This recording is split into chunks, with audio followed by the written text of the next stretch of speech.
Images Made by Men. I honestly liked both movies. Misrepresentation kind of opened my eyes a little bit to things that I probably didn't know. And Tough Guys, I mean, I cried at the end, I'm not gonna lie. I was a victim of abuse and emotional and physical myself when I was younger, and it kind of struck a chord with me that that's kind of how we grow up. So with that being said, we'll just get going here. I literally wrote down like, I don't know, 7, 8 pages of notes based on both of them. I will say the most significant quote out of either of them was turning a human being into a thing is almost always the first step towards justifying violence against them. I think I took that out of both. I think that's where they connected, because one of the main themes through Tough Guys was,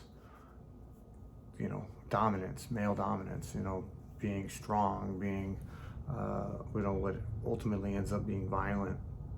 And I can totally agree with that, because I can say through the media that I've seen since I was a kid, I honestly thought that, men were just supposed to shoot everybody. It was all Clint Eastwood. It was, it was all Hollywood, John Wick stuff just going through. And I write screenplays, and I'm saying that that's how I write them, because I believe that, a man is supposed to take charge, and he's supposed to fight for his destiny and go, through anybody and anything to go save the girl, just like Mario saving the princess. I mean, if there's anything that can be said about media, is that men are supposed to save women, and that's, I think, the biggest load of crap ever, because most of the women I've been surrounded by are strong, independent women, and I think that's something that society does not gear towards, and I think that's what a lot of the films both were leaning at. Jane Fonda, Rosario Dawson, and Geena Davis were both, and Geena Davis was in both, because she was in Thelma and Louise, which is a reference in the second film. But I will start where I'm at. I honestly wrote image is beauty, and image, I think I wrote on the other page that images dominate power control. Image seems to be what dominates everything. I mean, the whole question itself, or the whole quote itself, is there's nothing natural about images. There's nothing natural about images. You see what you're shown. I'm a filmmaker. I understand that you're only given what you're supposed to see, and you can totally interpret that however you want. They're made, and how they're made says something about those in the culture who make them and consume them, which I understand to be men, because men did create the culture. Men did keep women out. I will say that my facts stand that one of the best ones was they were choosing from 6% of the population, white, educated, upper class men in their 40s, whatever, whatever it may be. It's not me, and it's definitely not women.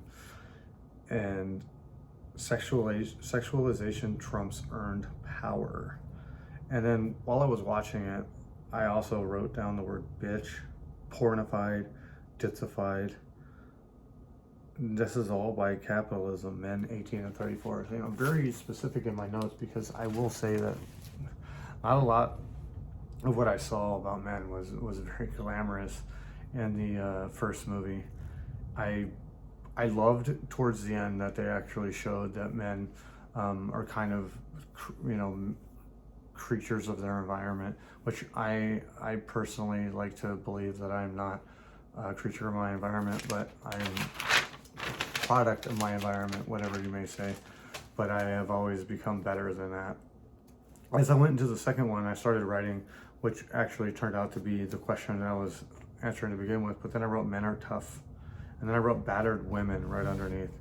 And I think that that's one of the main things that I got out of the second film, was that men are supposed to be tough, we're supposed to be strong, we're not supposed to cry, but we're also given these images of men abusing women constantly, and every movie seems to be some sort of sexualization. I'm supposed to, look at her, look at her ass. I'm supposed to look at her boobs, and then she gets murdered, or if she speaks out of line, she gets slapped, and it's. I grew up with that. Honestly, I watched it. I watched Rambo go save a woman, an Asian woman that barely spoke English, and blah blah blah, and it's like you just become that person, and then as you get older, like I'm a very emotional person, and I think one of the coolest things that I heard out of the second movie was violence is an accepted part of masculinity. Violence is an accepted part of masculinity. And then I wrote men in quotes. 85% of men commit murder, 90% commit assault, 95% commit domestic violence, 95% dating violence, 95% sexual abuse, 99.8% of people in jail for rape are men. 99.8. Wow. Strong, independent, powerful, tough. Those are the words that were described by young males as what they're supposed to be when they get older. Moving along, I went through 1950s ideology.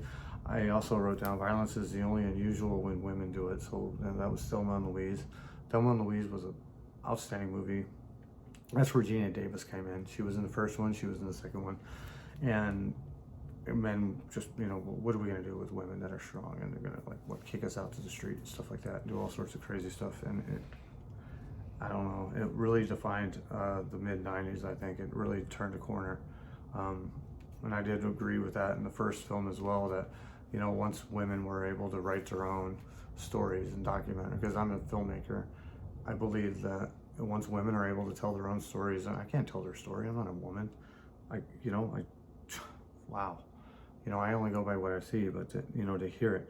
I went with Andrew Dice Clay, Howard Stern, old-fashioned, sexist values. Okay, yeah, so Rush Limbaugh, I'm sure, was in there. I just don't agree with that. I was a kid of the 90s. I hated it. I loved Howard Stern. I thought he was funny as all out, but he made fun of too many things that I held too close to my heart. He made fun of special ed people and women, and my mom's a woman. So if you kill the messenger, you don't have to face the implications of the message. Okay, so I guess if when somebody's telling you something you don't want to hear, you don't have to you don't have to hear it, because you can just tell the person to fuck off or whatever. It was just really when it got to the Garth Brooks, that's where I got. So I went through the Clint Eastwood, the John Wayne, post-war, the post-war mentality. I mean, that was World War II. It was a men's war, whatever it may be. Women were at home making weapons and keeping everything good here. And when men got home, the 50s turned into that idealistic, everybody drives a Ford, we all live in suburbia type thing. Women stay at home, men smoke cigars, and blah, blah, blah. But guys like Clint Eastwood, guys like John Wayne, they portrayed these, hardcore guys that were supposed to be, but they weren't those guys. Neither one of them was those guys. Violence, normality. Oh, so pathologically, men are raised to be violent. We're just raised to be violent. We're supposed to fight. We're supposed to fight in hockey games, baseball, football. We're just supposed to beat each other up, I guess. Shoot each other, whatever it may be, and we're told to suck it up. We don't acknowledge pain. That's where it got kind of emotional for me. Right after it got to the slasher films part, male oppression. I don't want to talk about it. Yeah, for sure. I'm not gonna lie, vulnerability is my thing, and I love Garth Brooks. Garth Brooks. I went and saw Garth Brooks in 2020, and Garth Brooks is the man. I literally have an entire playlist of Garth Brooks songs that I will listen to till death. Christopher Reeves as Superman. Violence is masculine. Oh, okay, that was on the other page. Sportsmanship is racial and social barrier. Okay, so sportsmanship is a racial and social barrier, because I think that sportsmanship is what binds a lot of young men together. but it's still competitive in nature, and it's still kind of like defines us who we are. Like, you're either good or you're bad. And I was a skinny guy. I couldn't play football, but I grew up in Texas and I had to. I was good. I could catch and I could run, but Jesus Christ, man, I'm 120 pounds and getting walloped by dudes, and they, whatever. Christopher Reeves, Superman, quadriplegic. Oh, because Superman embodied everything that it was to be a man. He flew. He was strong. He was, he had a moral compass. But in real life, he showed character, quality, and this persona that was just beyond Superman. And I think that that's what men need to understand, is that we're vulnerable. We do need help. And to sum it up, we're not the images that we made. We're not. And the culture that has come since then has moved forward. Women have moved forward. We've moved forward. We've tried to become more positive with the gay culture. And the fact is that men's psyches are hopefully getting better. I mean, I like to think they are. I think I'm a part of the generation that was, but we still have a lot of going forward and moving forward to do. So I hope that covers just about everything. 1950s, Betty Page. I honestly think the hottest women were in the 50s, but that's just me.